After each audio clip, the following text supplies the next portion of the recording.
our hosts.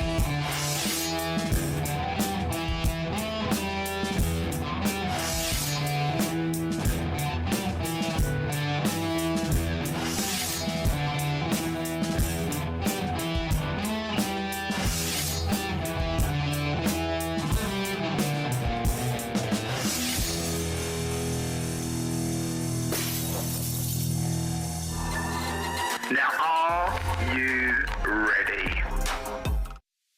Good evening. It's Sunday night. It's episode 83. Awesome episodes brought to you by the DPMF team live. Like what you hear, please press the like button. Please share the space. Please subscribe to our YouTube channel, which is stonking right now. Thank you, Raylene. As ever, the crew tonight, Dan the man eventually, if he's not bringing up chicken, and Wesley, and and Mike, and Live Free, bringing you the lowdown on the crypto world. Tonight we're going to be talking about the AVA program. Some people might not even know what we're talking about, and that's why we're bringing it to you. If you have got XDX, please make sure that you have at least one XIO so you can be getting your weekly rewards. There's still a lot of people that are missing out on this little nugget. Every Sunday night you get a nice little drop, and it's nice. It makes you feel good. It gives you a glowing, warm sensation in your stomach. Tonight, as ever, Dan, are you going to be able to do the markets? Or are you still bringing up chicken? I've just missed that introduction. I don't know what you said. Mate, it was You got the episode number wrong. No, I didn't. Well, what did he call it, Wes? What did he say?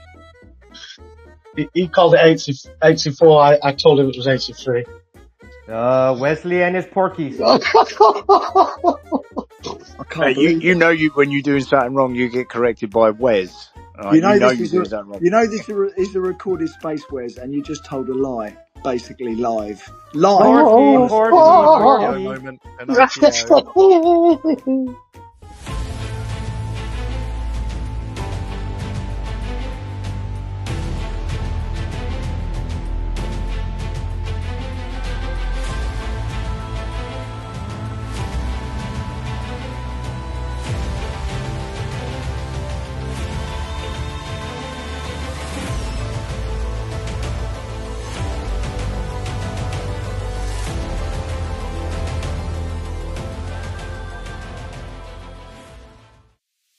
If you want to join in tonight's show, please put your hand up, or please put a comment in the comments box. If you'd like to come and join out, hang out with us, just put your hands up and we'll get you up and have a chat. We like the community to get involved. If you haven't listened to our previous episodes, they are on our YouTube channel or they're on the website. You can go and have a look. Dan, so are you going to do the markets, or are you still sort of running to and from toilet? I see everyone's told you about my health update of food poisoning. Brilliant. Yeah, Okay. What I was going to say, could you put me as a co-host, because then I'll add some stuff in the Jumbotron as we go, and then as I deliver this. I was putting DPMF as co-host. Do you want you Dan, your account, your personal Daniel's co-host, or do you want the DPMF account as co-host? Yeah, do mine because I'm online. Right. Are you ready? Shall I run through? Yeah, do it. Okay. Right, here we go. Right, so as of today, Bitcoin is sitting at $114,564, which is down 2.59% on the 7-day. Ranked at number 2 is Ethereum, which is $4,936. I think it was just touching the $5,000 mark, or did it go over? I don't know. I might be wrong. Don't quote me. I think it was around there. I heard it the other day, recently. Up 10.58%, Ethereum. XRP is currently sitting at $3.10, so just over the $3 mark again. It's up 0.25% on the 7-day. Ranked at number 4 is Tether. 5 is Binance BNB at $879, up 3% on the 7-day. Ranked at number 6 is Solana at $210, just under 10% up on the 7-day. USDC is ranked at number 7.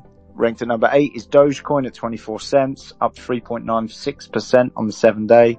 Ranked at number 9 is Tron, and I have to scroll down for number 10. Anyone want to guess who's at number 10? And I don't mean the Prime Minister. Tether.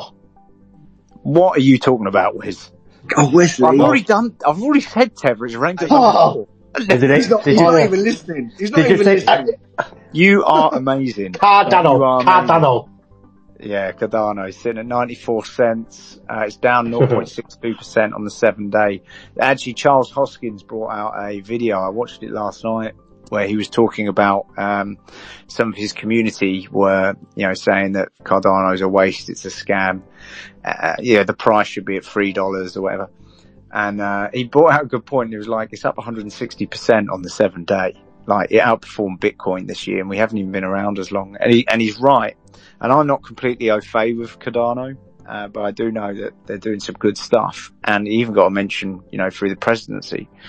So, it goes to show that, market cap is not a reflection of everything that goes on, I guess. So yeah. And I quite like Charles Hoskins, despite his, early days in Ethereum where it was probably a little bit wafty. I think he's managed He was to a bit call it wafty, yeah. But Yeah, he's a very bold person, though, isn't he? Yeah, he's a good guy, really. But yeah, I think he was involved in some of the earlier ETHgate stuff, and he managed to crawl out of it. He just never really come up. But there's a few. There's Polkadot. Is it Dr. Gavin Watts? I think it is. Or Gavin Woods. Sorry. He was involved in Ethereum back then as well. Not heard him coming up with the ETHgate stuff. It was only quite a small amount, but I think some of them guys knew what was going on with the Securities and Exchange Commission and they sort of slipped through the net. Right, shall we continue, Mr. Palace? I've got some nuggets. Go on in. Oh, do the alarm. I've got some Ring the alarm. I've got some nuggets, but before I break in with that, in the intro, I think I forgot to tell you what the date was. The date is the 24th of August, just for the timeline. This show is brought to you by FUZION XIO, the sickest and baddest place to mint and sell and buy your NFTs using any asset. And it's got a validation feature, which is unique, I say, to the XRPL.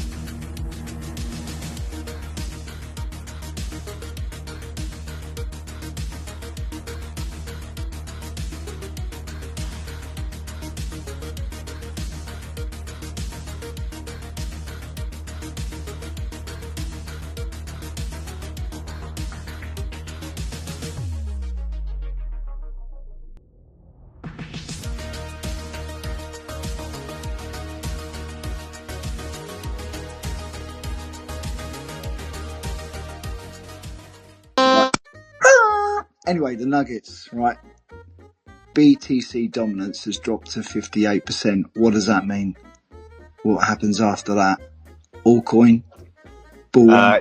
So there's a margin area for an altcoin rally. It's coming. So yeah, potentially. Yeah. It's coming, isn't it? It's coming. I'm gonna try and maintain this bullish in the last 5. Just by repeating the same word doesn't make it happen, you know. That's gonna get. I promise. I've got a nugget for you, Palace. I've got a nugget. All right, go on and give me a nugget. Go on. Well, Ethereum, when it hit the mark of around 4,878, which is it's high now. Yeah. But when it hit that as a market cap, it flipped MasterCard in global asset rankings. Oh. Okay, so that leads nicely onto my next nugget. I've got another nugget. Not with those gas fees, surely. Wesley, stop interrupting. I've got another nugget, right? Sorry. If you are, and I believe this is with Gemini partnered with MasterCard and you'll get 4% back on your XRP. Don't know nothing about Gemini. You have to do some research if you want to get into Gemini. That's the Winkle brothers, isn't it? Yeah. Yeah. But basically 4% XRP on your payments. So every time you use it, you get 4% in XRP back. That's pretty cool, isn't it? That is, I think, I was reading I can't remember who said it. I think it was some of the XRP community had said that something like that had been out before. They were just rebroadcasting it because of the XRP news. I don't think it was new. I might be wrong. I might be wrong. So, my memory's not been very good the past few days. Do you know if that's just for the Yanks over the water, or is it for us UK bods as well? Over the pond. I Yeah. don't know. I don't know. We need Artie here so we can do a fact check. Well, I'm surprised Live Free hasn't come out with that because he knows everything. He's normally got his ear to the ground. Wait, I can feel he's coming like a thunder. Yeah. Yeah, here it comes. You sure Here it comes. I can hear the packing. The packing. I'm preparing for the ending of the show. Sorry, guys. That was some thunder. Already? It's not going to be that short, Live Free. We only started. We only started a few minutes ago. Yeah, but they're not going to have my free time while you're talking through the markets.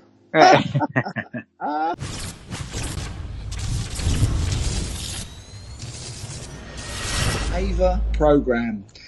Dan, there's probably a lot of people who don't even know what you're actually talking about. What is the AVA program? Breaking it down in nice, simple, easy, understandable terminology, please.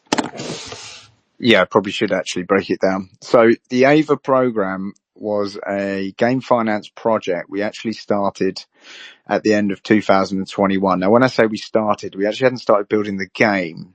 We were focusing on characters. So that was, 3-4 years ago, something like that. And the idea was to build characters. I say the idea was, it still is. The idea is to have characters that operate in a game system where you would be able to upgrade them characters as NFTs to make them more valuable and then play with them in certain game environments with including earning crypto, but in a player versus player ecosystem. Now, the design for that was actually way before. It was, years before, but it wasn't called the AVA program then. It was actually, the AVA developer, who I know some might remember from back in the day. She was the one who actually came up with the name AVA, and then we kind of twirled it together as automated virtual animations, where now it's more like avatar versus avatar. But the point is, it was AVA. That was the name of the program. And I quite liked the name, and the stuff we had for it. So we kept that quiet for a while because we'd spent months preparing characters before we even come on the XRP ledger. And so the idea is to release these characters and then utilize them in a game. Now, there was a few weaknesses or hurdles and challenges we had at that time, which I wasn't fully aware of at the time. And that was if we couldn't have the characters interoperable with other 3D ecosystems. So it was about a year of releasing characters and advertising them and getting ready to launch a game. It dawned on me we had the wrong file type to launch these characters as NFTs. So I had a discussion with the team, which back then wasn't they're the MetaMart team now, but back then they were a bunch of game developers and digital designers. They didn't have like their own department. It was only just starting in that area. And it was decided, look, I think we might have to just pause what we've done so far, put a halt on it and wait for protocols to sort of come on board. I spoke to a few people at the XRPL Foundation, who warned off about, the term wasn't dynamic NFT then, but there was whispers there would be something of that in the future. So it's like, let's pause this now. But he obviously was doing a few other things anyway. It was nice to take a break. We outsourced our game developers and designers to clients instead for an additional form of revenue, so they weren't just focusing on us. And we built out the MetaMart, and that's where that came about, which actually became incredibly successful as a team. We end up like with some really good team members actually, with a few of them working on the AVA application now. So it comes to a period, it was like, we're going to pause this because if we launch the game with the file types as videos of the characters, we will never be able to put the NFTs, the 3D concepts into other games. So in hindsight, it was a good decision because we'd have to do more repair, even down to the game. We'd have to readjust the whole game, because of the NFT connection, connecting to the game. So in hindsight, it was a good decision, but obviously a painful one. And back then, everyone will remember the XRP community was quite, alive back in 2021-22. There was a lot of people involved in blockchain back then. So everyone wanted everything online now. And sometimes it'd be quite painful to say, look, we have to look at this. We're testing this, doing this. And we was doing tests with the AVA NFTs where we would build. So when the construct was complete, We would then do tests with the arms and legs and do simple movements to check for overlaps and things alike. And then I even had an area, a house in Surrey, where we was doing a lot of AR testing, augmented reality testing with these characters for interaction with the user, i.e. the person holding the mobile device, and another AR character. So to have two augmented reality characters interact with each other through two separate devices. And we was doing a lot of testing on that. And that was sort of the upper end of AR technology. That was kind of done in the background. Now we broadcast a little bit of it, but some of the stuff we had was quite successful. So much so where we'd have AR characters sort of walking around on our desk and that. And I didn't want to unleash all that stuff then, because I didn't want to overhype. We was already doing quite a lot anyway. And I wanted to wait until we made some more of that public. So yeah, we took a tactical pause. And during that pause, we sort of played around with a few arenas, still done some game testing, different ways of fighting. Should we have items and that? So that was all going on in the background, but we slowed it right down, ready for when the timing was right. And as of, I think it was June this year, the DNFT protocol came online. And that protocol means that we can now create NFTs where the URI points in a different direction, allowing us to upgrade NFTs. So our AVAs, health, attack, long attack, all the traits that they have, speed, stamina, can now be upgraded via a game. So this is it now. So I got in touch with the MetaMart a couple of months ago and was like, right, now's the time. We're going back on the AVA program. We're going to hit it hard. This is how we're going to do it. This is how it's going to operate. There's some upgrades on Fusion to come.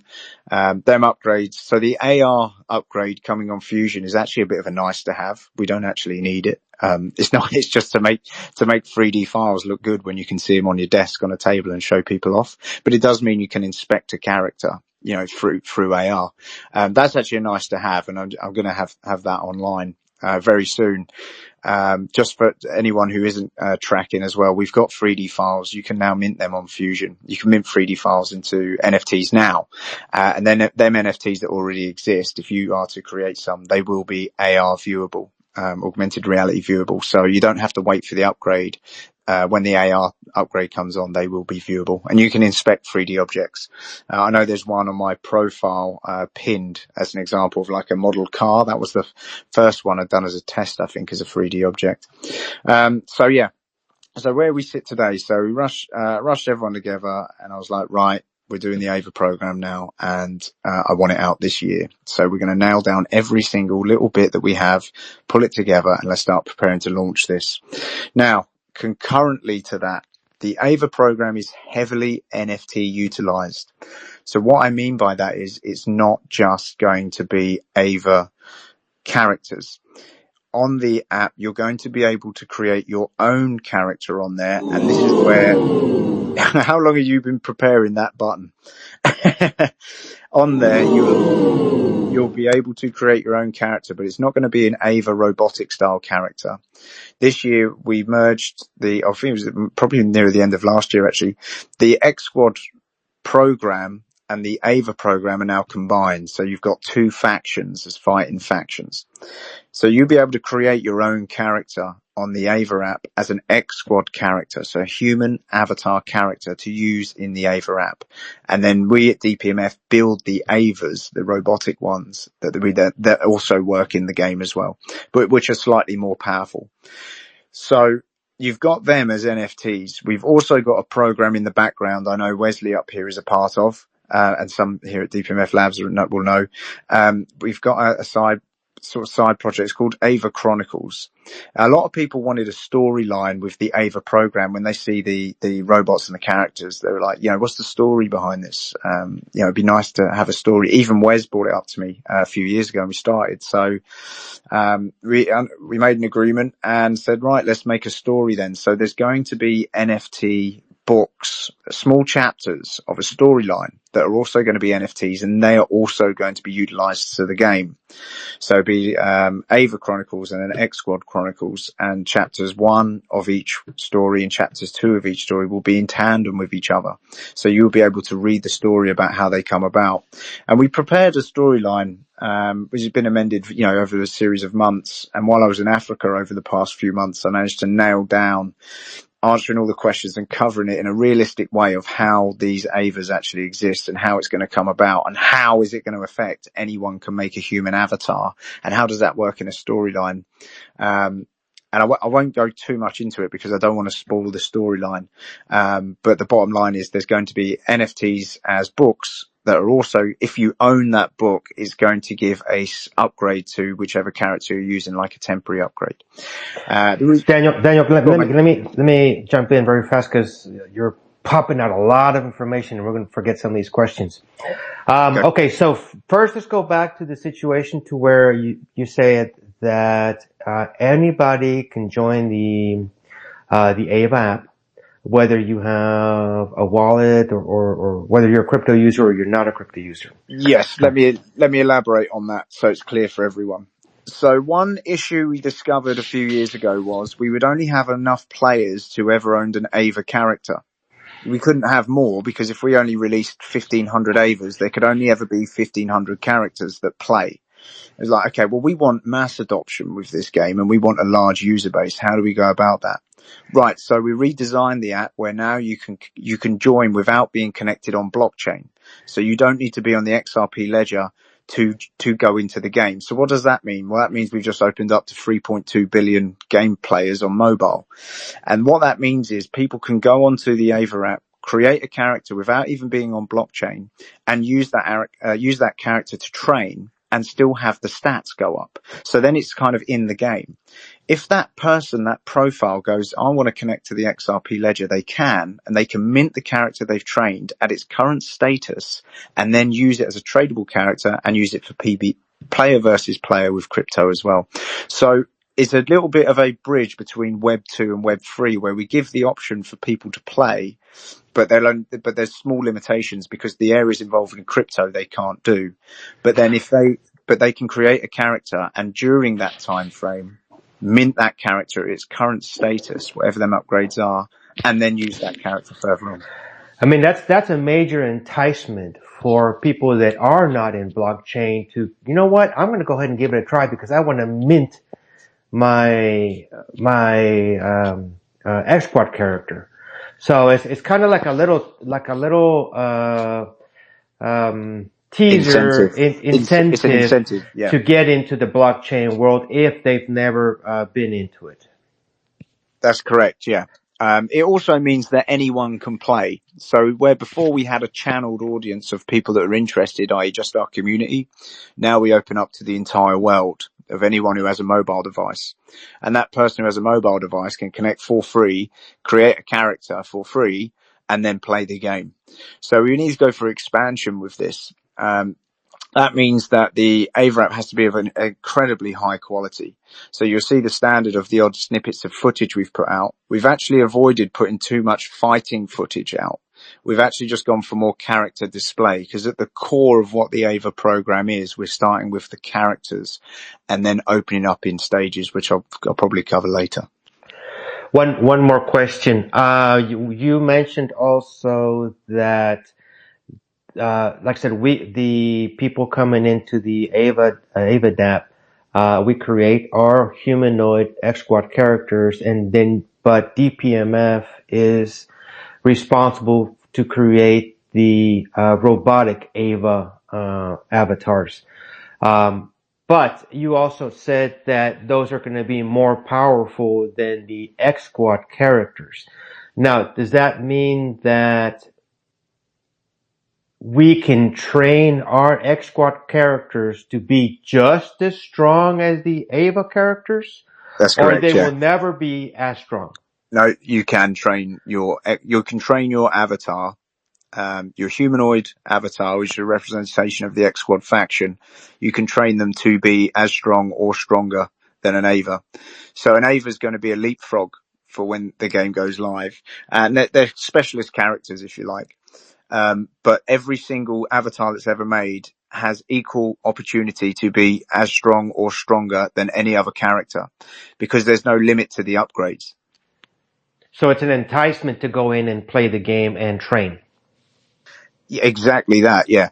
So, when you've got a few minutes to hand or whatever, you'd be like, I'm going to train my AVA. The traits are currently listed on our website. I'll try and find it in a bit, and I'll put it in the Jumbotron. So all the traits we currently have are there. There is one, so stuff like health, defense, attack, long attack, stamina, speed. Stealth is a new one we come up with, which we're doing the game for as well. So which goes more into the PvP stuff with detection. But every single trait, you would choose which one you upgrade how you see fit. So there'd be a level for each individual trait, and then you would have an overall experience and level as well. So you would be able to see where on a leadership level, who's stronger and weaker.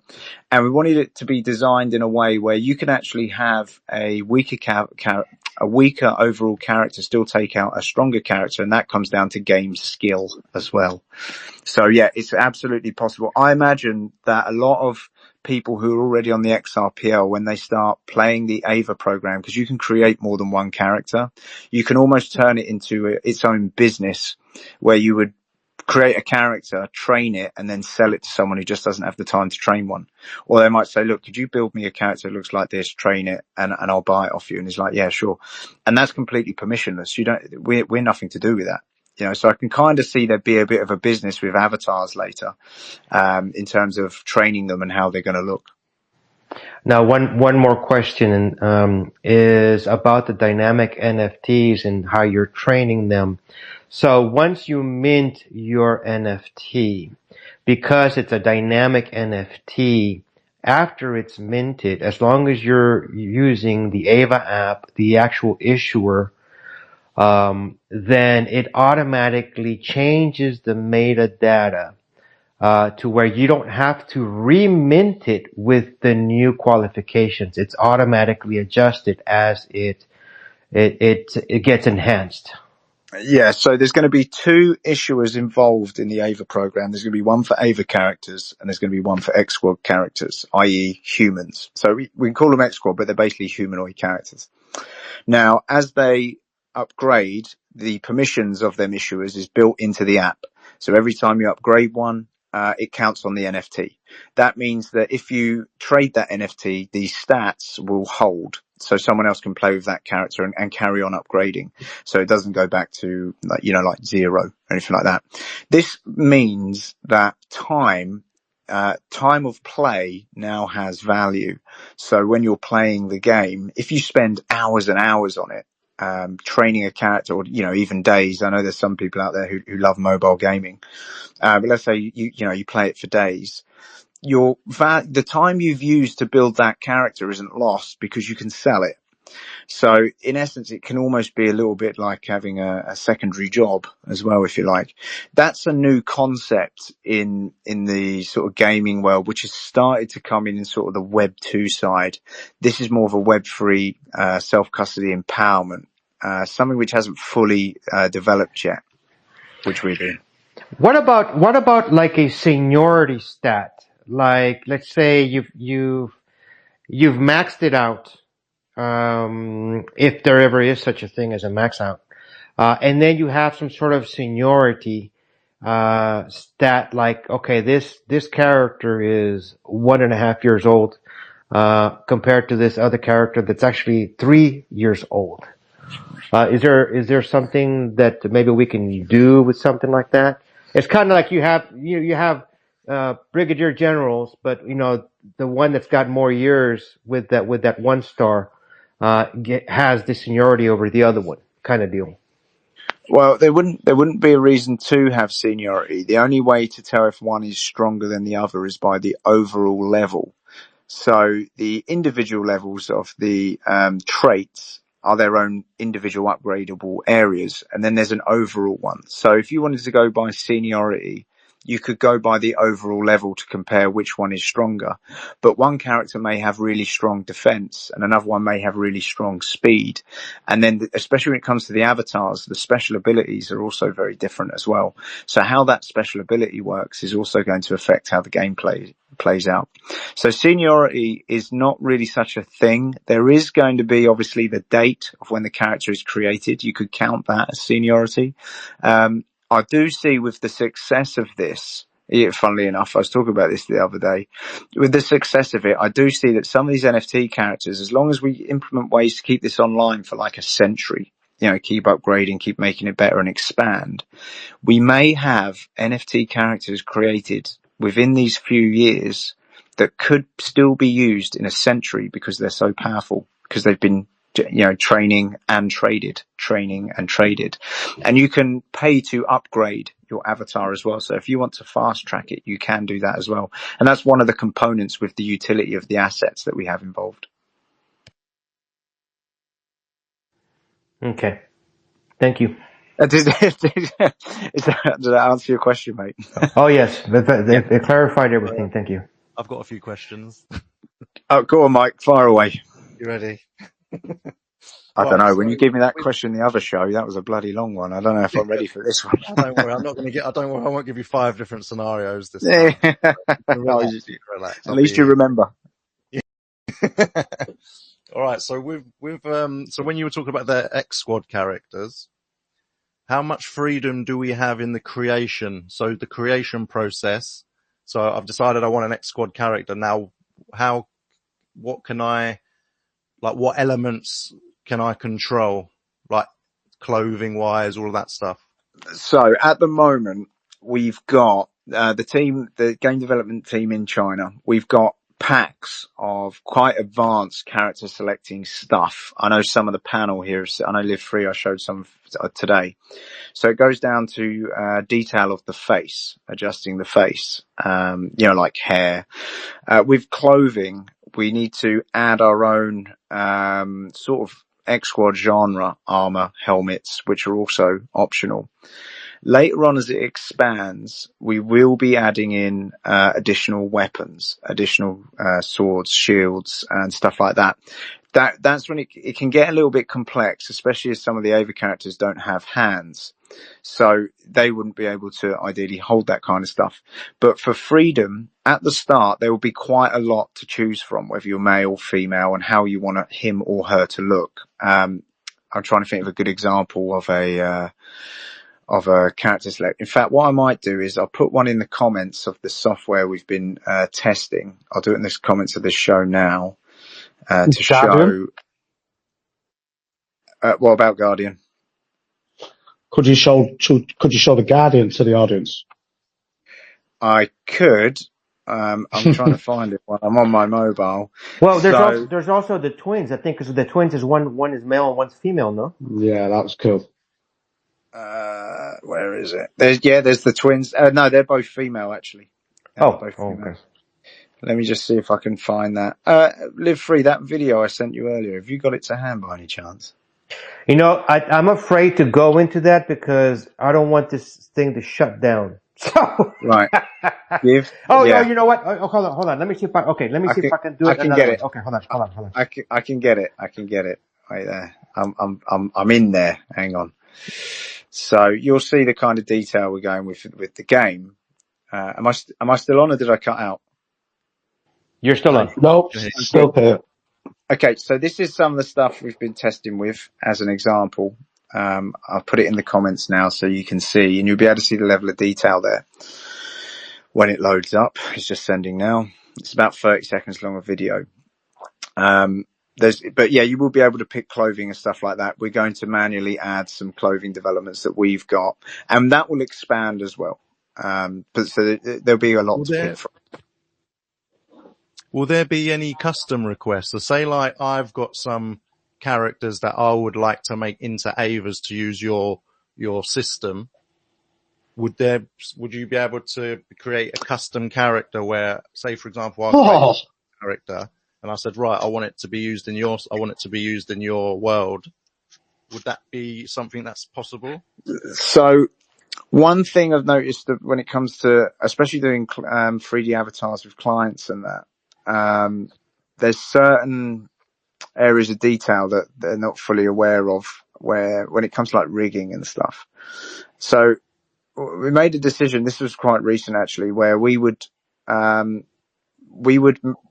provide what the avatar can look like as options, and then they would pick and choose. Now, ideally, I would like to have people add a file of a character they've created and then include that. But the problem is, if their rigging isn't the same as ours, i.e. the arms and legs move as a humanoid, as they should, then it has an effect with not so much the gameplay, but how the character moves and stuff like that. So for now... Does that mean you have to custody it, Dan?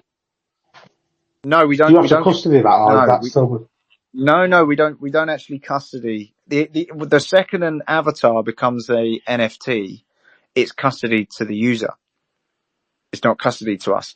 When it's in game before it's anything to do on blockchain, it is within the game, but it isn't of anything of any value because it's not tradable, and the upgrades, it hasn't got any value because you can't be traded. But the second it's minted as an avatar, then it is completely transferable and empowered by the user that created it, not by us. Do you think there'll be some kind of like user creation studio kind of thing? So that, for example, if say someone did want to create, because this is going to be, like as you're saying, it's going to be worldwide. So there's going to be a lot of different people wanting to try and plug into this and use that AVA qualities. Yeah. So do you think there'll be a sort of creation studio at some point? Maybe it's not a primary at the moment, but I know where you're going. As an extension, why not? At the moment, the primary is getting the first application out. Yeah. All that extra stuff over time, once we've gone over everything, the fine tooth comb, we're happy. That's probably something we can look at, because I actually do want people to have their own 3D characters. I imagine when we open that door, all of a sudden you're going to have spiders with 16 legs with chainsaws on the end or something, and it's going to be, then you take the fairness away, but then you've got to adjust with the attributes. So for those that don't know, I'll run through what the traits are as well, so you get an idea of how much you can upgrade on the character traits. I've just got it up here in front of me. So health being one of them. So that's hit points, how many times a character can be hit. Attack, representing, a basic attack. You've got long attack, your defense trait, resistance, which is an additional layer, with defense. You've got speed, how fast someone can go. Stamina, how long can they run that fast. You've got accuracy. Accuracy is a key one because if you have low accuracy, your point of aim with a weapon system is poor. You've got intellect, and intellect represents an ability to control vehicles with precision. So a little bit like accuracy, intellect involves sort of vehicles and aircraft and stuff, which will come more into later. Stealth was a new one, which determines how close a character can get to enemies before being detected, and that will come more apparent when the game's being played. I think a lot of people would like the stealth one. Energy represents a character's internal power reserve, which comes down to special abilities. And then the last trait we have, which is not so much a metadata trait, but it's training qualifications.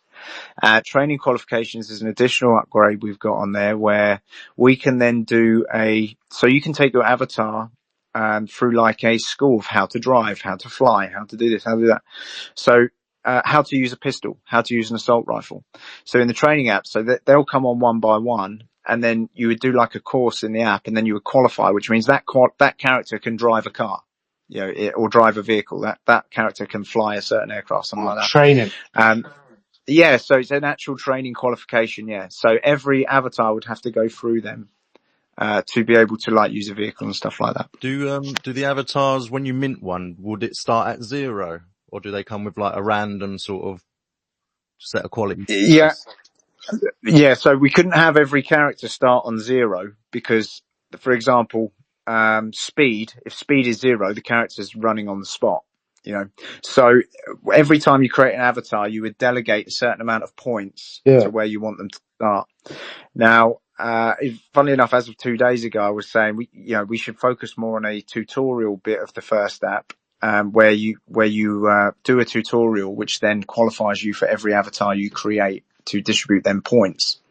as that, as simple, because we have like arenas and stuff. We should have that as a tutorial, something that was slightly overlooked through the simplicity of us always playing the game, but sometimes we forget that other people need to know how to play it. So that's in like a penciled in area right now. I'm in a discussion with next week. Do we do a tutorial bit? And then once that tutorial's done, every avatar is allocated so many points. But then like one, for example, speed, it would have to start on at least 1, because otherwise you wouldn't be able to move, stuff like that. But then there's certain ones like attack, defense, resistance, long attack. There's an infinite amount of upgrades that they can have. So it can go, you just keep upgrading. So you could get some really, really powerhouse characters. And that's why later on down the line, we'll be doing player versus player in groups as well. So it'd be like a 3-on-3, 5-on-5, whatever. I spoke about it before in another space that we had that in the pipeline. No, just one thing, one quick interruption. When you do the PvP, the only thing you lose is whatever money you put on the line, and not the avatar itself. Oh, you're tempting me. So some people would probably like this, some people wouldn't. I wanted to do it. The game developers told me it would be a terrible idea. I wanted to do, when you do a PvP, if you lose, the character dies, so the NFT gets burned. I wanted that, right, because I wanted the realism, but then when I thought about it, I was like, actually, that could be severely. But then that brings in an audience of people who might want to watch that battle as well. They might want to watch that fight on their mobile devices. Is there a possibility where you could give lives to the same NFT? You could multiply, say you've got one AVA character, but if you pay so many XDX, you could have so many lives of that character. So what I'm thinking of doing is, and I spoke about this about a year ago, and it's still, it's in the pipeline. At the moment, the main effort is getting the training app and all that on ready. So the basics is, this stuff I'm talking about is after we're live.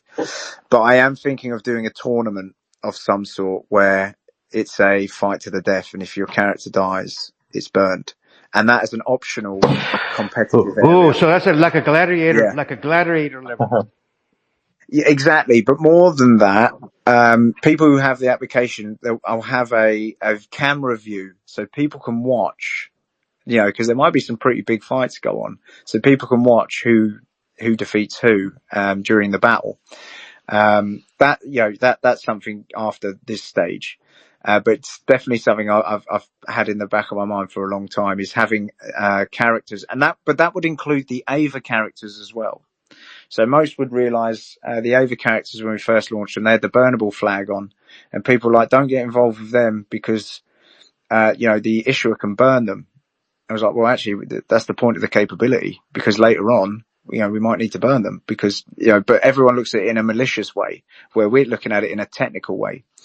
And there's a few shortcut ways to do it without actually having the burnable flag on. You could actually get someone to sort of self-burn, but then they can never play again. You could do something like that. I'm too much of a chicken to get into that gladiator level. I'd rather just be a spectator on that one. Yeah, you would, but if it was for like $1,000, you might go, actually. You can watch me play Live Free, because I am an elite gamer with cat-like reflexes. I am built for this kind of arena. You've never told people that, Wes.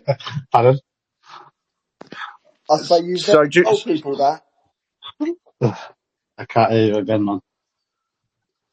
I say you've never told people that you are a gamer, Wes. That's a real shock to everybody. Or that he's a cat. So, you would have seen, so I know on that video I've put in the post, the menu and the character, there's one change on UI that we haven't done on the advertisement above, and that's on the UI, you have the character's head. What we've got now, and we've just done this recently, is when you have a character, it won't be the head, it'll be the full body of the character, viewable, in 3D, so you can look around the character and inspect it. That's the new way of character select on the app, where before we just had it as a photograph of a head. And I was like, well, it seems better that someone can inspect the full character if they own it. So that's changed already. But what you would have seen on the advertisement above with the mobile device, that's pretty much the menu of the app before going into the gaming side. And the gaming side is a different series of games to upgrade the traits. So based on what you've said there, sorry, just to interrupt here, I just want a quick question.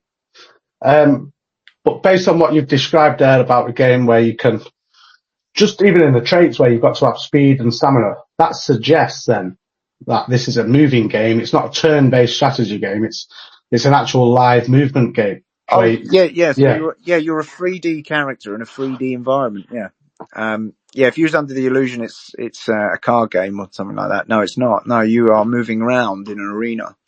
And different kinds of arenas than training arena. Yeah, you are fully mobile. Just think of Call of Duty. Well, Unreal Tournament, I was thinking in a way. Well, in first person view, if you used to have that, yeah, you could say a bit like that. But at the moment, we're in third person view. Unreal Tournament is third person. Oh, is it? I haven't played the new one. I'm back in PlayStation 2, mate. I haven't played the new one. You can change it, can't you? You can change the perspective. So there will be time. So as the app comes out, we'll probably do an MVP for people to play around with, so they get an idea of what it is. The graphics aim to be absolutely outstanding. So it needs to be visually fucking aesthetic. Because so when people see it, they're like, "Have you seen this?" Oh, wow. Then from there, there'll be a small period before we start opening up more. So there'll be time for people to create characters and train them, as well as a few of the AVAs. People probably don't realize this, but we have a lot of work to do, and we'd have even more if we continued building characters and building the game. We actually saved ourselves a lot of time, but we still have a lot of work to do. So every single AVA that was already released, whether you receive one through the community through owning XDX that was delivered to you, or you purchased one, they qualify for the new one, so they won't have to buy the new one. They can literally trade it in. So we've got that to do on administration, and that's going to be a sort of character by character case. We'll launch it where there'll be a time to swap here, etc. Some of the smaller ones we can easily deliver to the owners anyway, but the big one is the XDX AVA. There was like 1,100 of them that went out, and I want to make sure that if someone owns one of them, they're going to get the new file for free, which is the character, which will be slightly more powerful than creating one. So it's going to be worth having one, basically.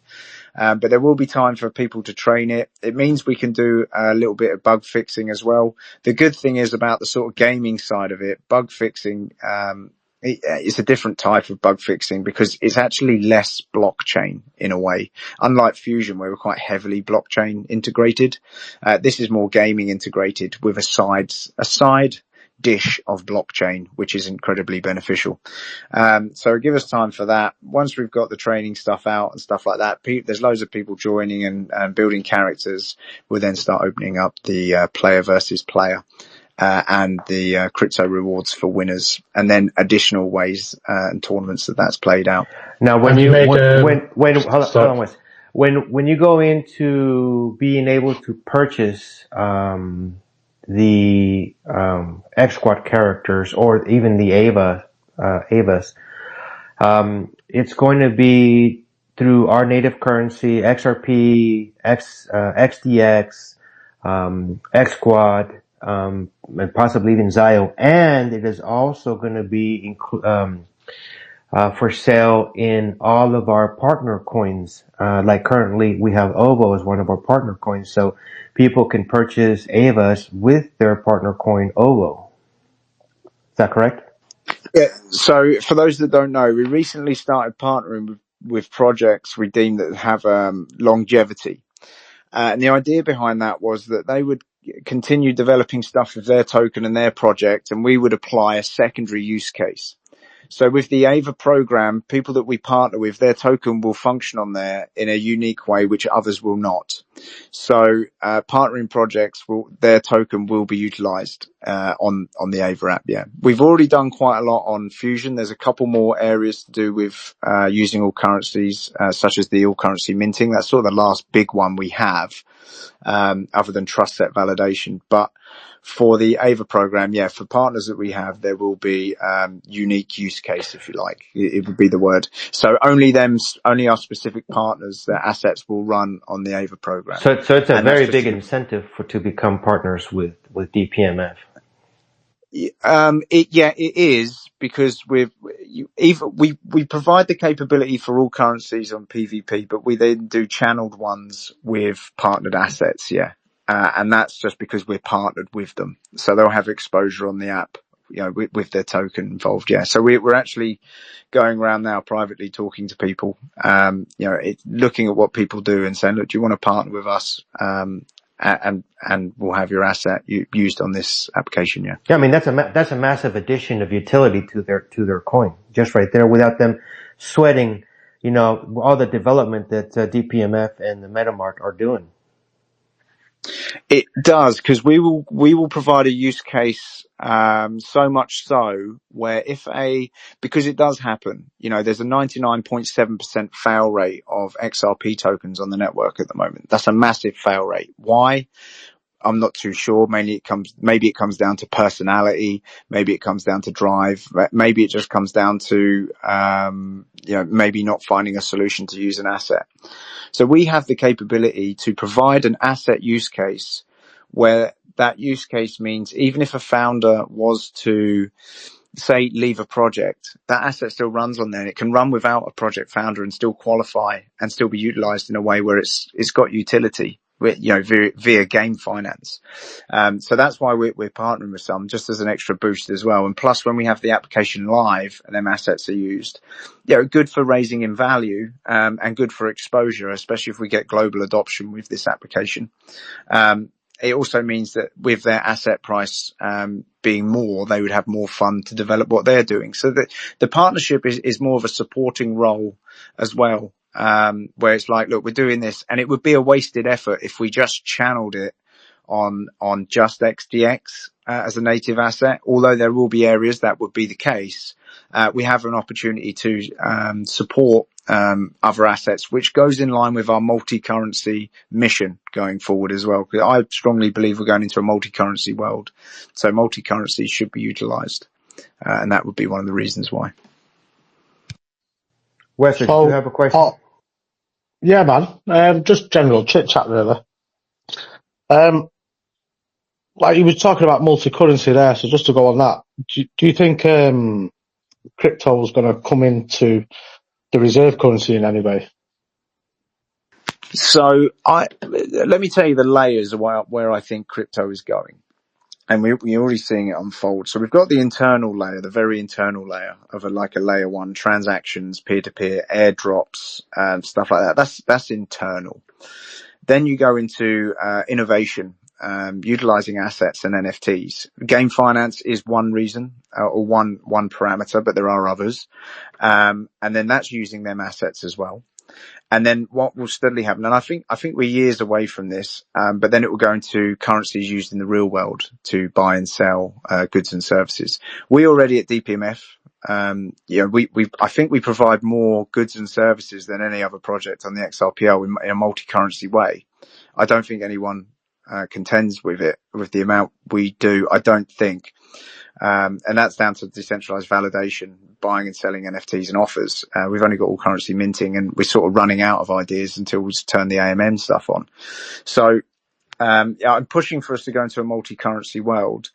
But a lot of the way to get there, is long. The road is long. Probably a bit longer than maybe most realize, but I feel that's the way we're going. I felt that for years, probably from back in 2018, 19, when I was studying everything. It's like, we're going that way. So in time, I think cryptocurrency will have a place in the real world, but until then, all these integral little bubbles will expand, then innovation expand, use case expand, and then it goes into real world as well. So they're sort of the three layers I see going into the future. And we're now dipping our toe into our own integral layer 2, which is assets of goods and services and game finance. That's our stepping stone there. Did that make sense, Wes? Yes, absolutely. That wasn't actually the question. It was to do with the AVAs.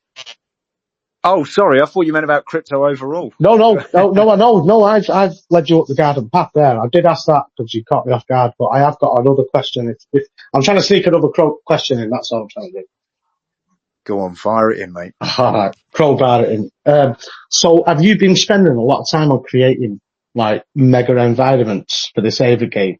You know, like top detailed graphic environments where the arena takes place, such as that.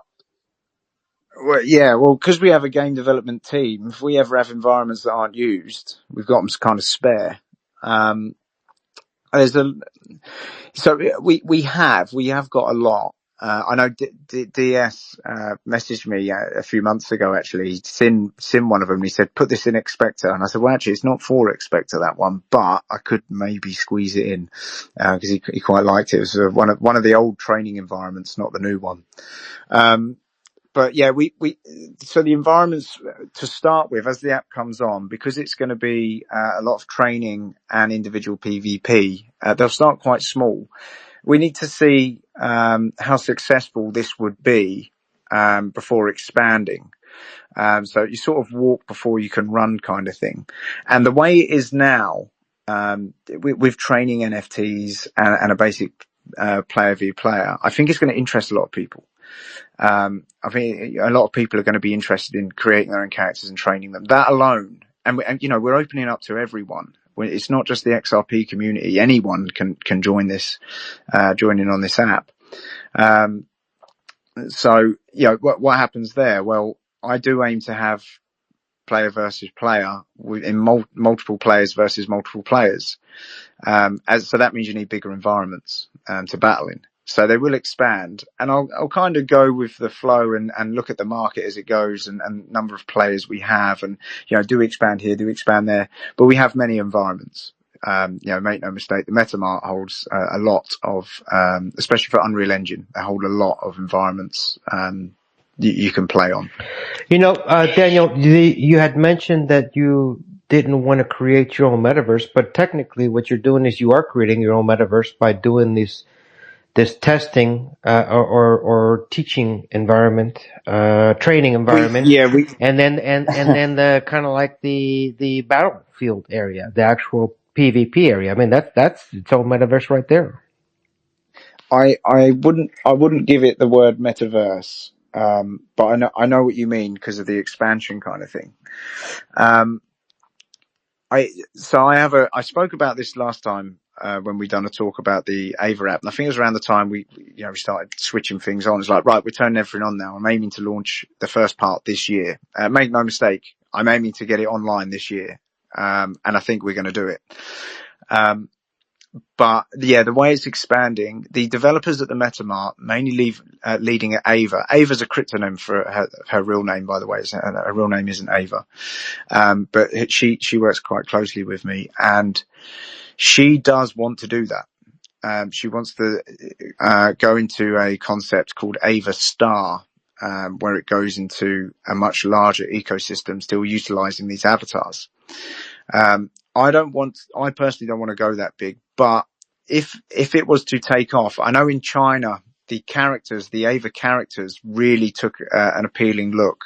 We displayed some at an art, it was like an art gallery or something like that. I wasn't there personally, but there was a lot of people interested in what these characters were for.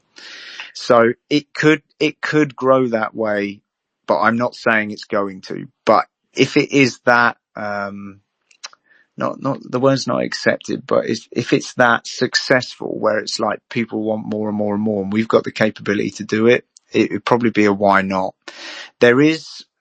I spoke earlier about the testing with augmented reality that we done with the interaction with user and another AR character.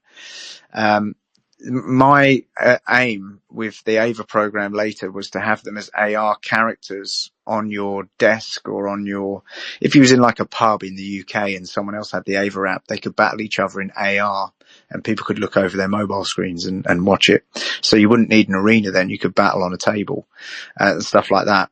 That's my concept of a metaverse where it's real world into real world with digital world via augmented reality. That essentially would be a kind of metaverse concept. But could we build what we call the AVA Star in the future? I would say it'd be many years, but it's something that has been talked about. So something I'm not favoured of, but the game developers are massively in favour of doing it. Where you would, you're talking about planets. Planets and solar systems and stuff like that. That's their final goal. That's where they would like to go there. But we'll see where we go with this so far, because there's a lot of technology here that doesn't exist yet. It's not normal. We'd have to have a serious amount of adoption to then go, right, let's go to this next level. It might not be the world's cup of tea. They may go, this is not appealing to me. Why am I spending an hour training a character? I can't even sell it. I don't know what it's going to be like because I have no guidebook onto how this is going to go. Although in my head, I can see it being extremely successful. Until I confirm that would then be, okay, well, let's take this a step further then. So does that kind of answer your question? Yes, it does. You consider your metaverse more of an AR type in real life, as opposed to me considering the metaverse just looking at a computer. Yeah, I would class it as, because you've got real world with the digital world. That would be my classification of it. Not to take away the other metaverse concepts, which they are, because because of the Web3 empowerment. Users that own their value and connect something to use it, is the metaverse concept. But I would look at it as a layer of reality with digital reality. Then I'd be like, that is a metaverse, in my eyes. And that's something I do want to do with the AVA program, is the augmented reality stuff. The AR tech in hardware is not as up to date as what we use. So the AR, capability would have to be smooth, all the way through, and that will come actually. So that is coming, but it's not public yet. Since you're speaking about AR right now, what do you see as the best quality, let's say AR headset that's available that you see that has the less glitches for what we want to do? I haven't used a headset in a while. The last time I done it was when we was testing, so I wouldn't have an answer because I haven't played on the Apple one. I've heard it's really good, but I haven't been on it. Don't you think we should maybe do some testing to see what would be the best whenever we do have the AVA app come out? I mean, yeah, why not? But you're not wrong. But I want to be clear. The main effort is not just to go straight into a headset, sort of environment. We've got to make this game seamless. Just the gameplay alone has to be fantastic. So that's all my primary is at the moment, working with the team, is to make sure that this gameplay is absolutely outstanding. So people are like, wow. And you like an example in the video up top.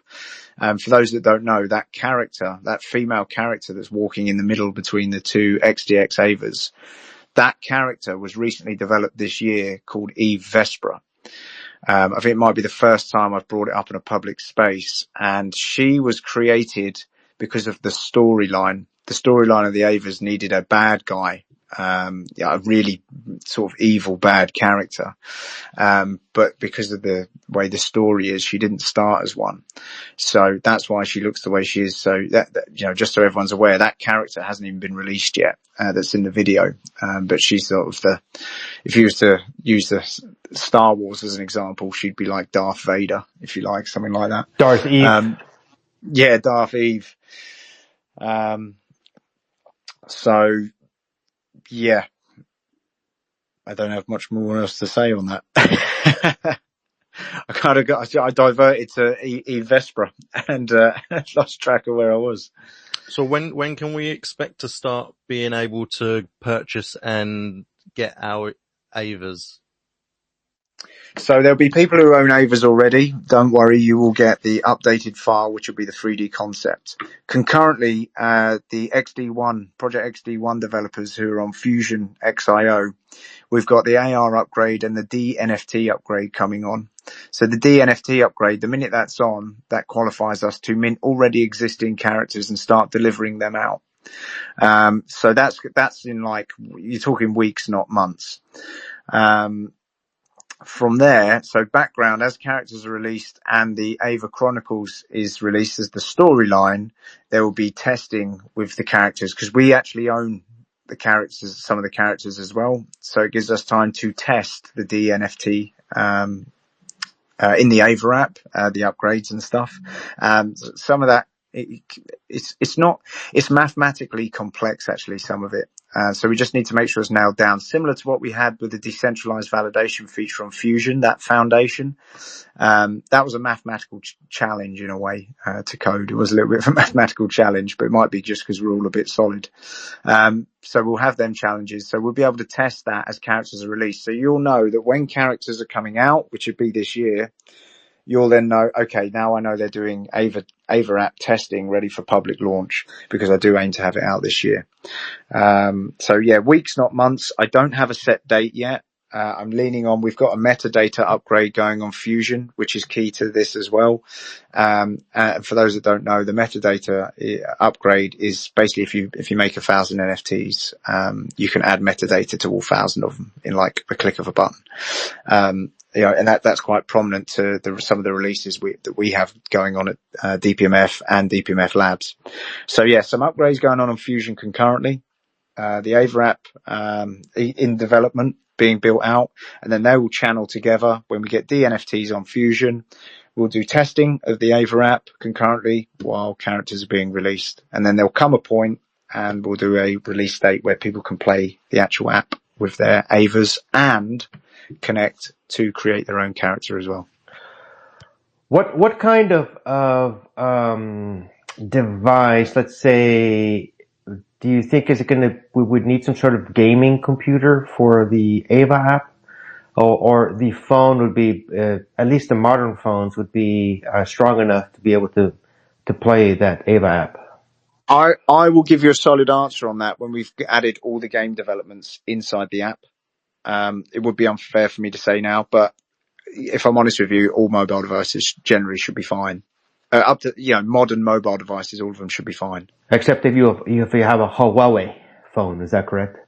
Well, them phones are deaf. I don't actually believe Huawei are tracking everyone via 5G or whatever.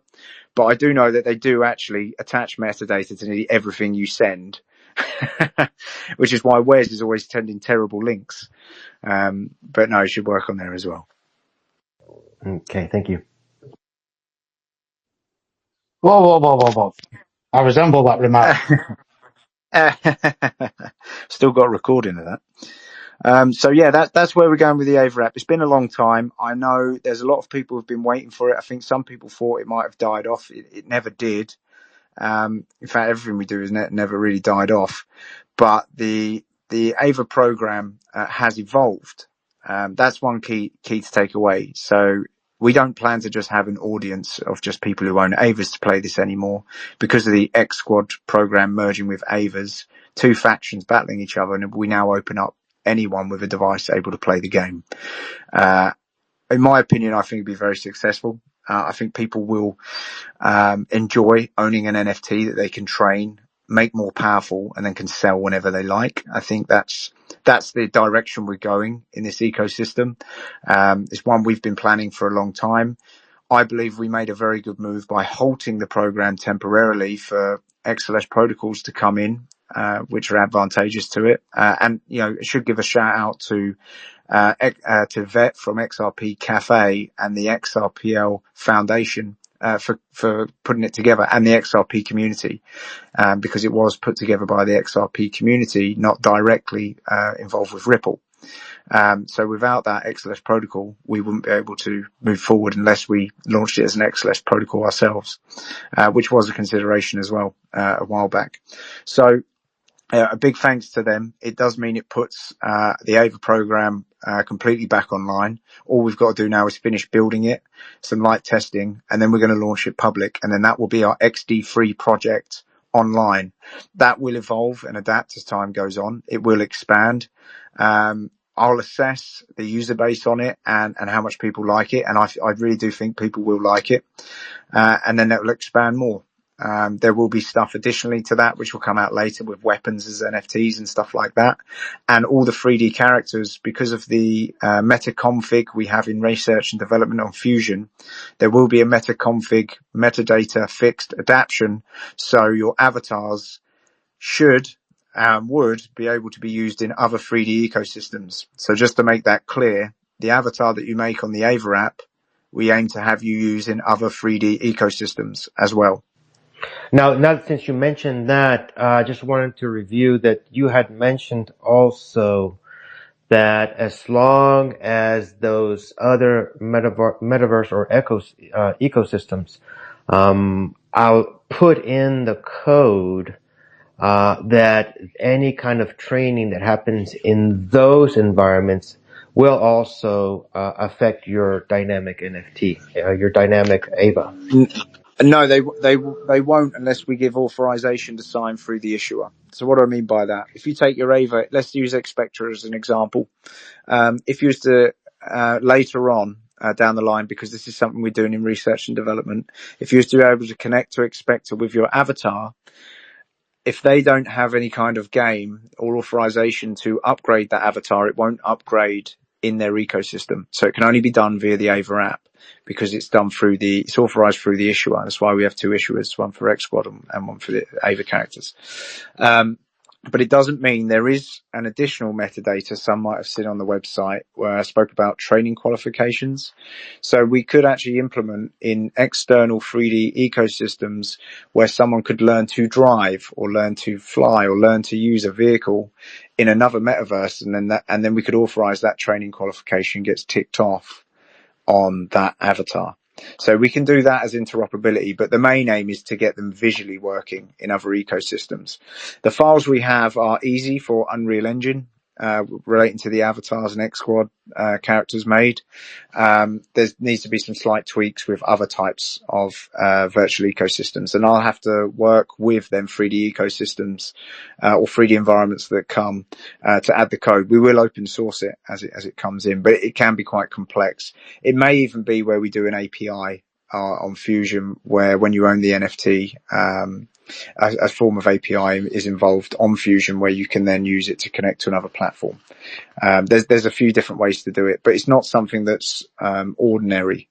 No, I haven't seen anyone really trying to connect one NFT to multiple 3D ecosystems, and that's one of the things we've got going on in the background as well. So you can see this is all converging now. So after years of preparation and development, now it's all starting to come together, but it's leaning on Project XD3 AVA program mainly, which is good because I want to get it online, and I know you do as well. Also, Dan, I think it's relying on a lot of team effort, a lot of community effort. A lot of labs have been involved. A lot of good people have been involved in trying to make this happen. And they've been collaborating, and that's working almost as well as this other side. I can tell you how many. I can almost tell you how many people are all involved. Go ahead. So there's two Solidity developers who are actually from Ethereum. They've been with me for years. They're very, very intelligent. They're involved in it on the blockchain side, bouncing around. There is a few basic blockchain developers involved. We've got game developers as an individual department involved, which has about 6 people involved in the AVA program. We've then got 3D digital designers involved, which is 2-3. Me as well, sometimes for edits, but I'm not as good as them. And then if you was to include DPMF Labs, how many people are in DPMF Labs at the moment? About 20 people, ready for when it gets broadcast. Yeah, so there's development and execution. So already you're looking around 40 people. And I find it fascinating how it can be made as an ecosystem that can fund itself. It's self-funded. It doesn't need to sell its own assets to fund itself, because that's a road to rack and ruin. That actually comes down to the MetaMart. So the MetaMart department are actually if we didn't have the MetaMart come online in 2022, which first launched privately, we probably wouldn't be in this position, if I'm honest. The MetaMart have been outstanding for business in Asia. They pulled us out the shit, son. Well, we wasn't in it, if I'm honest with you. But there was areas and avenues I could see reliant on blockchain was not good for business. But there was areas we had strengths which we could utilize in the current sort of traditional internet ecosystem. So we leaned on that for a while, and it pulled off. And that's been what's been a great benefit. So just for the layman here, I'm sorry, man, just to clear this up, finish. like when you say layer one, like my idea of when people say layer one, layer two, layer three. So I'm going to show myself up here probably, but layer one. Go on. Right. So layer one is where you make a website. You can play on the website. Layer two is where you start. You're thinking of Web 1, Web 2. Yes, that's it. Those. Okay, so is that different? Right. So here's my question. Instead of making a fool of yourself, Dan, please just tell me the difference between Web 1, 2, and 3 is and like Layer 1, 2, and 3. Yeah, so in layman terms, so think of Web 1 as like web development. Think of Web 2 as social platforms. And think of Web 3 as self-empowerment of value.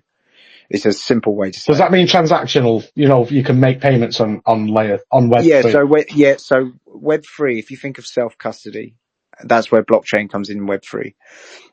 In Web 2, you're talking about centralized custody, centralized websites. Right. So can you still make payments on?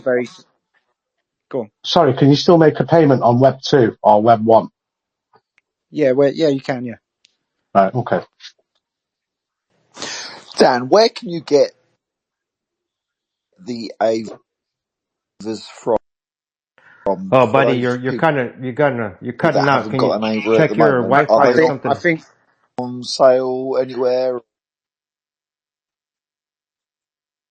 the only ones that if you wanted to, you'd have to find them on the secondary market, Can you hear which me is now? quite challenging because we launched most of them in the early days. I know there's NSCV. He's got an XDX. Send me a DM, baby. Yeah. But the collections, so the new files, the new characters, all the collections will be available on Fusion, all of them. So they'll all be there listed. So as they come out, they'll be on there. So when we send them out, you'll see who the new owners are as well. So from the new file types coming, which are the 3D sort of concept of the characters, they will be on Fusion, easy to find, under the AVA profile and the X-Squad profile. Yeah. And to train them. Is there any? Sorry, live free. You cut straight across. Dan, I was going to say, is it going to be really easy to train them and use them? Just to be So we've got multiple ways. For each trait, we trialed multiple ways on how to upgrade them. So one thing I wanted to make sure we had in place is that you enjoy it. Otherwise, it's fucking pointless, because then you want to do it again. So each individual game or trait to upgrade would be enjoyable. It's quite funny, the concept we have actually for the stealth one, but you'll see when it comes out. So yeah, they're all enjoyable in their own way. So when you're actually training a character, it feels like you're playing a game. Yeah. Oh, you're making me moister than an oyster. You're making me think of Tenchu when you had to do the stealth missions here for the stealth character. Oh wow! What with Rikamaru? Go on, boy. My boy. Yes. I don't know. That's brilliant. I know gaming. So a key takeaway for that is the training games have to be enjoyable. Otherwise it'd be pointless. There's no point playing it and then getting, you're probably going to get stressed out, but you're going to enjoy it. Yes. It makes me happy that you understand the concepts of gaming. These elements are crucial to making a good game. So yes, absolutely. Has there been any thought of some sort of AI integration into the game?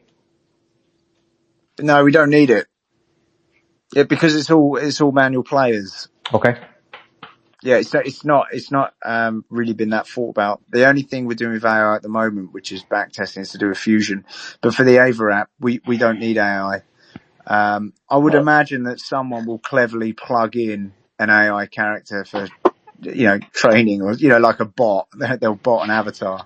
And we'll try and come up with some means to Not avoid on that, my because watch. every character, We're every beating up. character that's in, Hey, every character that's in will be a human character. well, actually, since you kind of brought that kind of like AI kind of hack kind of deal, at PlayStation, the Call of Duty, there's been a big issue with their cheat codes and, and computer, aiming and stuff People like that. manipulating it, yeah. Is there going to be a way? Do you think that people can kind of hack into the AVA app and kind of cheat whenever they compete? I don't think so, because you'd have to adjust the metadata of the NFT. So if it was a hack, it would be on the front end of the application. And we'll put firewalls and that in place and track a few things that seem outlandish. But, if you was to truly hack it, you'd have to hack the blockchain, which wouldn't technically be possible. Would there be doors open to hack it on the front end? There's always a way, really. But we'll have enough in place. For an example, for those that don't know, you would have heard about the platforms. I know Magnetic, I think First Ledger at some point, they all got spam attacks, didn't they? Yeah, you might remember spam. the period where they all got hit. We actually got hit as well, but we didn't notice because of all this, because we have quite a high security in place on ours. Higher than it was. There was one person who got in a few years ago, actually, and he actually messaged me personally and said, look, I've just managed to do this and this on your platform. Yeah. And at first I didn't believe him. And then I checked it. I was like, actually, yeah, he did. And he told me what he'd done, and then we plugged it. So I was incredibly grateful to him. Yeah, massively. What a good guy. Yeah, no, honestly, yeah, I was, no one even noticed, but we did get spam attacked as well, but it had no effect on us. That's what, that's the level of security we have on there. You wouldn't think it just looking at it, but we do. And it would be the same level with the AVA program as well. More, actually. Because we've got, to make sense of this, the reason everyone can play is because they can sign in as a profile. So, what, like a basic generic profile? Yeah, so you would have your own profile, as in your login. Yeah. Yeah. So that's a gateway as well. So what if you didn't have an AVA character? That's what I was kind of getting at. Well, you create one, didn't you? Yeah. Do you have to buy then the NFT? We've just been talking about it for the past. I know. But do you have to? That's the point. So you don't actually have to own an AVA character to play the game. You can connect and create your own character. Yeah. And you can create multiple characters as well. And do you reckon you could ever hire out someone's character that is self-custodied by another player? You are a clever little man. Sometimes. Sometimes. I wasn't going to bring this up on this one, but there is a borrowing and lending protocol that comes on the XRPL. This means, and it's not just for crypto, we can see the borrowing and lending protocol being handy for Fusion with the XIO asset, mainly with the YEM and decentralized validation feature. I think people would borrow XIO to raise their status, more of the SocialFi stuff we have in the future. So there's that aspect with crypto. I see that being a reason to borrow XIO. Now, with the AVAs, with the NFTs and the characters, they will be able to be lent out. And that's what I was talking about earlier. I could see people who play the game a lot making it a business. They could make it a business if they want. If they could train a character fast. Highly trained character. Yeah. So they wouldn't have to just sell them. They could lend them out. And then the new owner could play with that character on play to earn and PvP, Which is why I think you'd have to, if I wanted to hire out my character to other people, if I had a good character, I would possibly have to buy lives for that character, so to speak. Because there's a possibility that when I hire that character out, they would lose. What do you think about that? Is that the dynamic of the game? Well, what I was saying earlier, if you lose, you don't lose your character. We're not going to burn the NFT. Yeah. But later,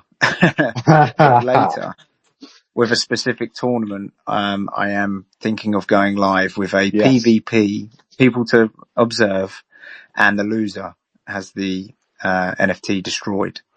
Now, what was one of the reasons for that? And I was thinking about this, in 2021. 2021. So it's been like 4 years. I've been considering having that, and now we're on the horizon of having it on. But the reason for that is mainly because of the AVA program, not because of the X Squad characters you can create, but because of the limited amount of AVAs that exist. Now, let me give you an example with the RDX AVA, which may have the name changed actually in relation to the story. So when you see the new characters, they may actually have a name instead of a token and then AVA. But there's only 100 of them. So what would happen is, if with that tournament online, if people use the AVAs and they get destroyed, then the number of AVAs becomes reduced, which actually makes them more valuable. Because they come less and less and less. So it's all right for the XOR characters because you can always create a new character, but you can't create a new AVA character. So The characters that are going to come. So they could go extinct. Yeah. So quick question: would you have to have an RDX AVA fighting an RDX AVA, or could you have a Guardian AVA fighting an RDX AVA? And if you won, you'd gain the RDX AVA. It can be. So you could, in a way, you could utilize the borrowing and lending protocol where maybe you could have it where someone wins a character. That would be a blockchain protocol, not an in-game one. But you could have any character take on any character as long as each user is willing, whether it's for crypto or with this specialist tournament. Which, I probably am going to turn it on because I can't see why, if two users are willing. It's peer-to-peer. That is true peer-to-peer, isn't it? Yeah, it is. We'd have a fee on there, like a bit like an exchange. Yeah. So when someone plays for crypto, we take a small percentage fee of that as well. So that's one of the business models of it. But in essence of owning a character of person to person, yes, you own the character and so does the other person. We do not custody characters. If we also decide with the other player, listen, I want to play you for your character, we can do that, can't we? We can always create the rules as players and users of this ecosystem. Yeah, as long as you trust the guy to give it to you if you win. Yeah, so that's a mutual agreement. Is, or a bit like a bet. But actually, with the way XLS protocols are going, it may even come where it can be coded, so that person has to hand it over regardless.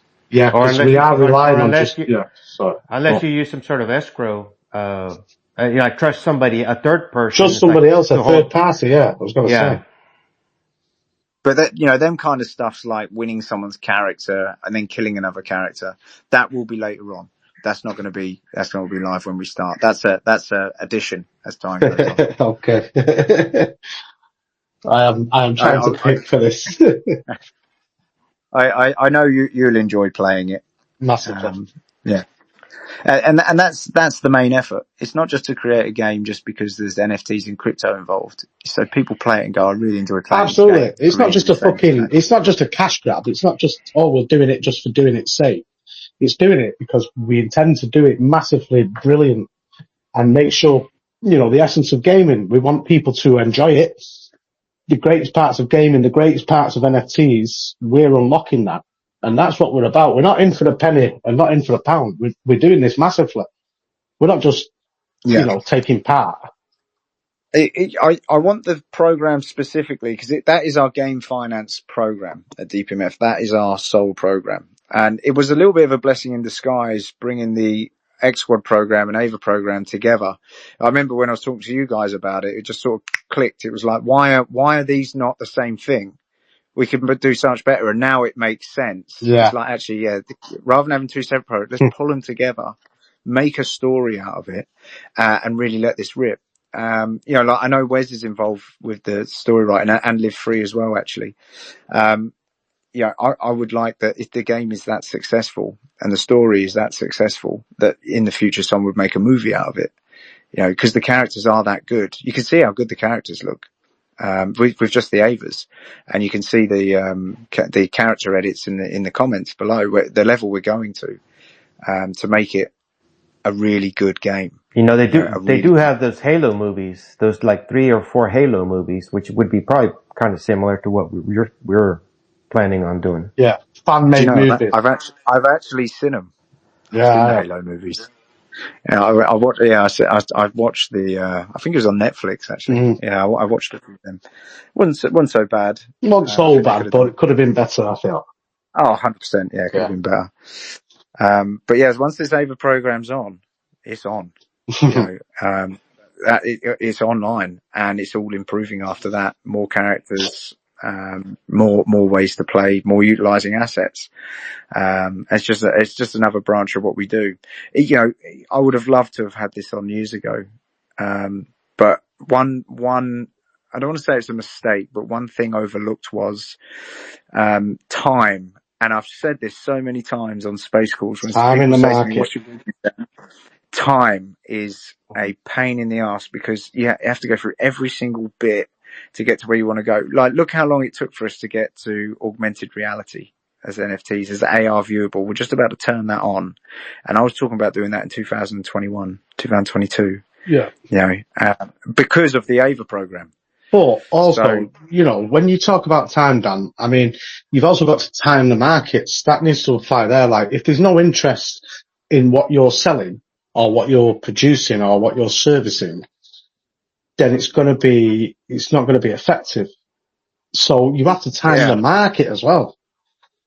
Yeah, and we're probably in a stage, you know, there'll be lots of statistics out there saying that, you know, NFT trades are really good. You know, let's not, you know, sugarcoat it. A lot of it is bullshit bot trading, you know, to make something look busier than it is. Now, I'm not one of them kind of people, and I'm never going to be someone that kind of fakes it to make it kind of thing. I don't believe we should be faking trades. I don't believe we should be faking sales, because what it does is it masks the integrity of who's actually involved in the network, and it means you're not pushing harder to be better because you're already better because a load of bots tell you about that. That's not what this ecosystem is about. So like when it comes down to us launching the AVA app, the users on there will be users. And at best, you know, there'll probably be a few loopholes where someone can apply being a bot and constantly train over and over again. But you're going to need some manual capability. I know for one on the defense one, you can't do it as a bot. You couldn't have a bot go in there and play it constantly and upgrade. You have to have the human element.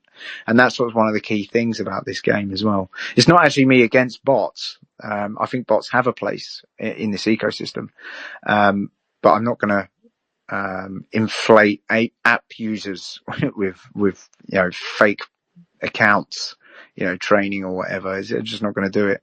I'm going to look at what we got. I think it will be successful, you know, make no mistake. But I'll look at what we got and where we need to improve, what people would like on there. So, okay, we'll add that as well.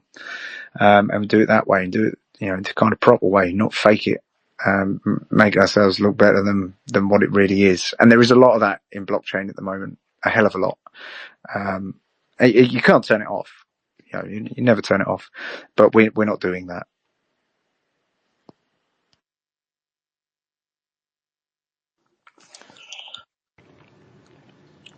Gentlemen, are there any more questions? Are there any more? I was waiting for Palace to say so. I just heard him chewing.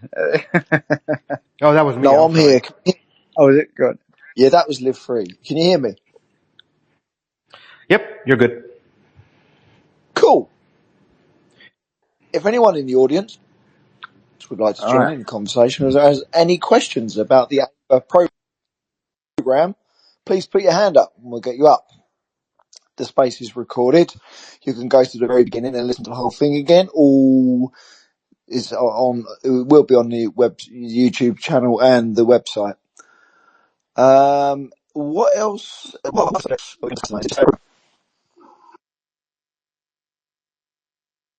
There's maybe one thing to touch on. Well, I did touch on it, and that's the AVA Chronicles storyline. So when we decided to put X Squad and AVA program together, and there was a lot of people saying, "Look, we want a story."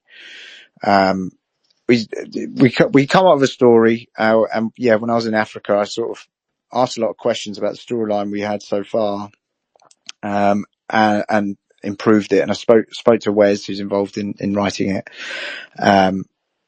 Wes, what's your thoughts on it so far? I'll tell you this though. So what we've got is we've got two factions that battle each other.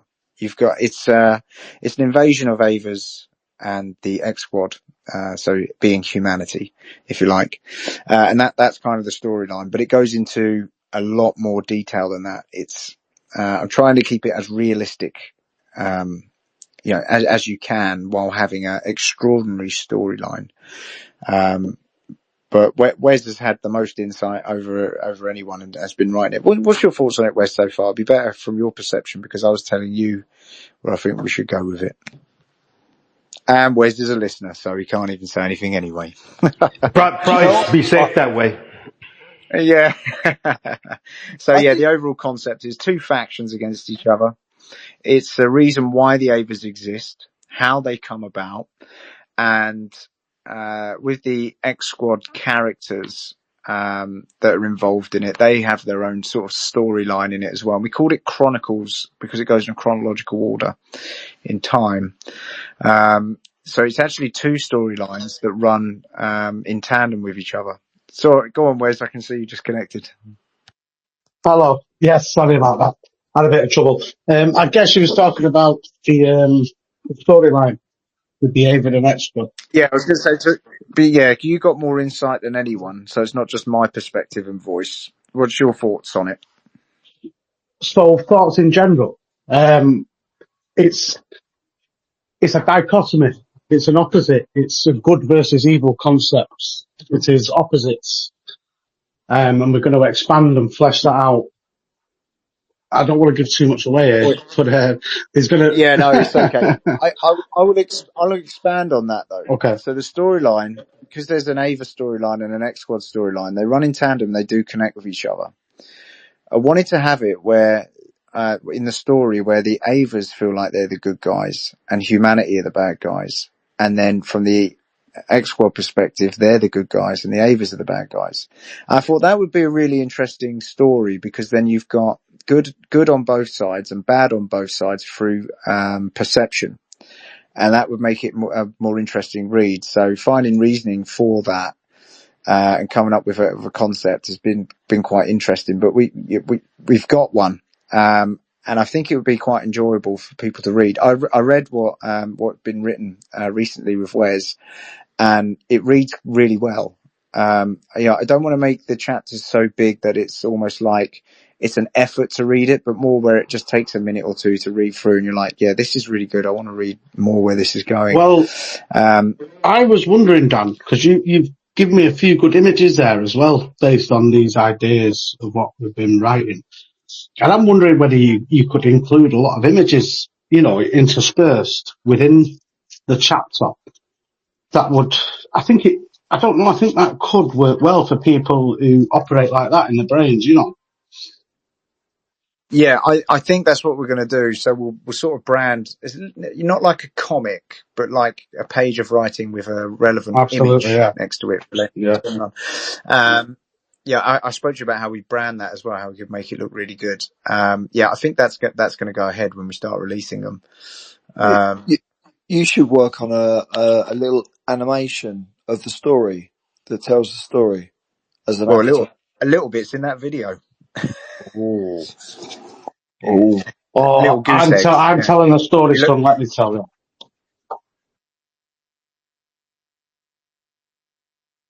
Well, go on then. What are you going to tell us? You can't say that and then stop talking.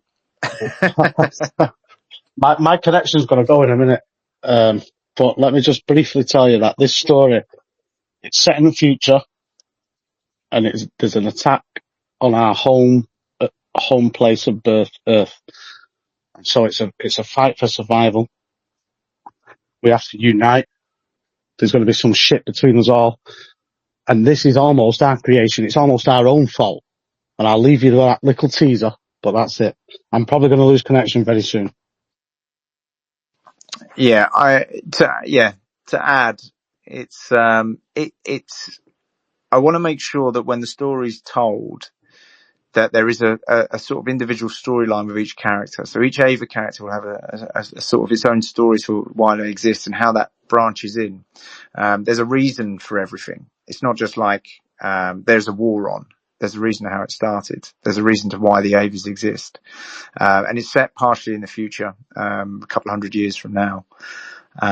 And the XOR characters involved, they have their own story, and how it goes on. So I want to make sure there's something that can relate to people in reality as well.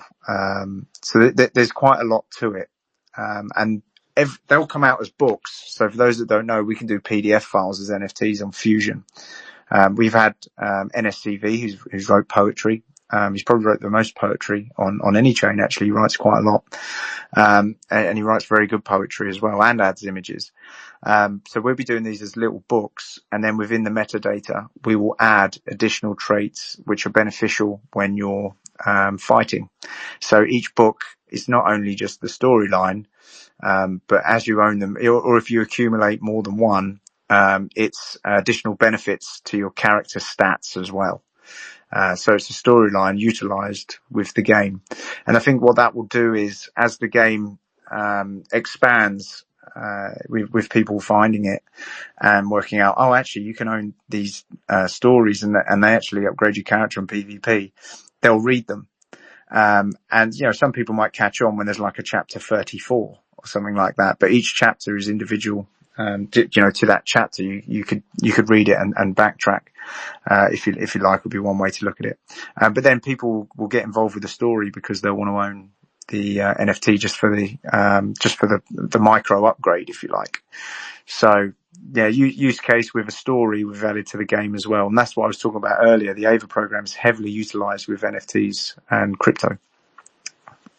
And this is just another example to it.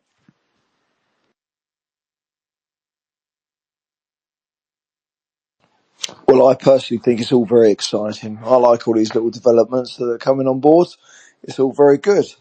So, Dan, we've done about an hour and 41 minutes. Do you think that's about time we wrapped up the show?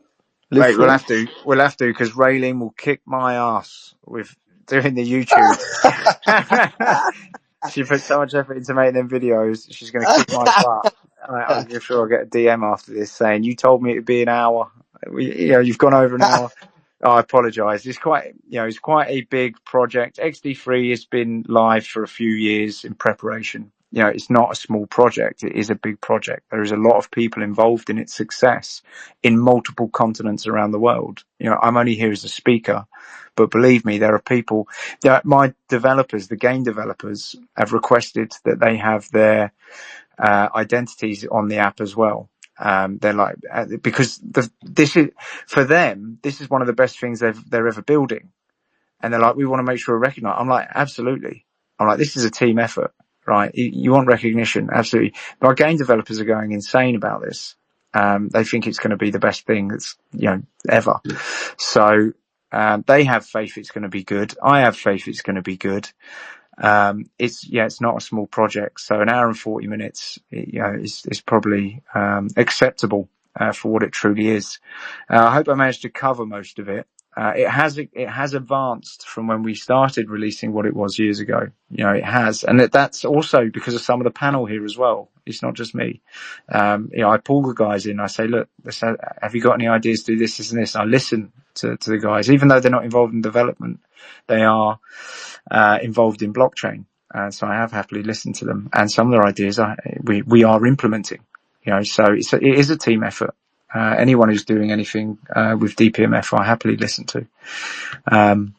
So yeah, I just want to make that clear. I'm looking forward to it. I think it's going to be one of the best things we're going to launch. And to add, to get to this point, we have to have our own NFT exchange, because we wouldn't be able to do it, if we was reliant on another NFT exchange, because of the size of the files and stuff, and the file types and the way they're viewed. It wouldn't have worked, because we're doing it quite advanced. So Fusion, which was previously Radical X, merged with Zungible, is a massive tool to this success as well. A hell of a lot of moving parts, and those who know from Radical X to Fusion, that was a few years of development, which has a lot of advanced blockchain developments involved. So yeah, we're just converging for a while. There's going to be a converge of developments to launch XD3. And we've got more stuff coming in the future as well. This isn't just the only thing we're doing. But this Project XD3 plays a role for Project XD2, funnily enough. So I've said it before on a space, our three main XD projects, they do look like they're individual projects alone, but actually when you piece them together, it's quite extraordinary that they actually all run in tandem, and support each other to develop, to develop what we're doing. So yeah, very exciting. I'm going to close it there unless anyone has any questions and take a step back and thank everyone for listening, because, it is, for us, this is massive. As small as the audience is, this is massive. And I think it's going to be a big eye opener when we turn it on. All right, let's close up the show. As usual, we have been closing up with a little bit of poetry by our resident poet, NSCD. He happened to write one specifically for this show. Here we go. AVA, A Tale of the Forgotten. A world once written in a scene so serene, verdant life was always seen, an ephemeral evergreen. At the peak of peace, there came chaotic motion, destruction born by monsters from the cosmos unknown. At the first drop of blood, the heroes of AVA marched to war. Valiant machines of righteous chaos built from a fallen star. A spark of hope was seen again after a bloody eternity. Painful battles were fought within the realm of eternal brevity. Anguish was painted on the canvas of the planet's soul. Valiant heroes unchained answered the pitiful people's call. A show of death was seen within the most genuine screen. Merciless battles to the heart were an unforgettable scene. A melody of melancholy was heard by each living heart. Valhalla was honored of the fallen who painted peace as an art. An almost forgotten tale written on the chains of freedom and revival. Flames of the past are now dancing within the embers of renewal. A Tale of the Forgotten by NSCD. Alright, this show was sponsored by FUZIONXIO.com, a premier permissionless NFT platform where you can mint and sell NFTs in any of the over 54,000 coins on the XRPL, and soon to be where you can go get the future Yem Part 1 and 2 rewards. The current Yem Infinity reward went out today, so check your wallets. Remember, to be able to unlock the yield earning mechanism, you will need to own at least one XIO, and the amount of Yem Infinity reward depends on the amount of XDX you own.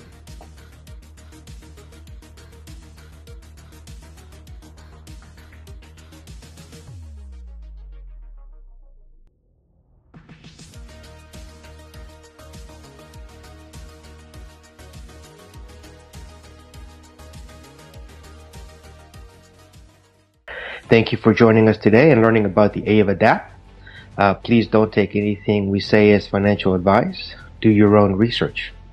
With that said, we bid you farewell and hope you join us again next week for another deep dive into the blockchain world. This show is recorded, so if you missed a part of it, you can go back and listen to the show. Please share and have a beautiful day, people. Bye-bye.